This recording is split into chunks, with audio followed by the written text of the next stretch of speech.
Hello மக்களே, நம்ம சுவாமி post பண்ணியிருக்காருங்க. இந்த இந்த போஸ்ட்டு அவர் ஃப்ரெண்டு வந்து போஸ்ட் பண்ணியிருக்காரு. அதை அவர் ஷேர் பண்ணியிருக்காரு. ஃப்ரெண்ட்ஸு யாருக்கோ பர்த்டே போல் செலிப்ரேஷனுக்காக போயிருக்காங்க. ரேடியோ ரூம்னு சொல்லிட்டு ஒன்று, ரேடியோ அதாவது செலிப்ரேஷன்லாம் பண்ணுவாங்க இல்லையா, பார்ட்டி மாதிரி பண்ணுவாங்க இல்லையா, அந்த மாதிரி இடத்துக்கு போயிருக்காங்க. சூப்பராக இருக்கும் அங்கே அப்படின்றதுனால, பாட்டு, மியூசிக், டான்ஸு இந்த மாதிரி இருக்கும் அப்படிங்கிறதால நம்ம சுவாமி ஃப்ரெண்டோட பர்த்டே போல் அங்கே போயிருக்காங்க. அங்கே இருந்து செம்ம போஸ்ட் பிக்சர் எடுத்திருக்காங்க. அதை வந்து அவர் ஃப்ரெண்டு வந்து ஷேர் பண்ணியிருக்காரு. அதை இவர் வீக் ஆஃப் ஃப்ரெண்ட்ஸ்க்காக அவர் ரீஷேர் பண்ணியிருக்காரு. சூப்பராக இருக்குது பார்க்குறதுக்கு. இதே மாதிரி அதாவது இந்த birthday party, new year party இங்கெல்லாம் கொண்டாட போவாங்க இல்லையா, அந்த மாதிரி இடம் இது.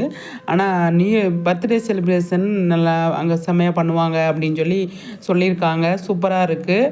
ஆனால் ஃப்ரெண்ட்ஸோடு எடுத்து போட்டிருக்காரு. செம்மையாக இருக்குது. சூப்பர் சுவாமி அவர் சைட்லேருந்து நமக்கு எடுத்து போகிறாரு அப்படின்னா அது முக்கியமான இடமா இருக்கும் அப்படிங்கிறது தான், நீங்களும் போங்க அப்படிங்கிறது தான் அவர் சொல்ல வர்றது. ஏன்னா ஷேர் பண்ணுறாங்க அப்படின்னாலே அதான அர்த்தம்.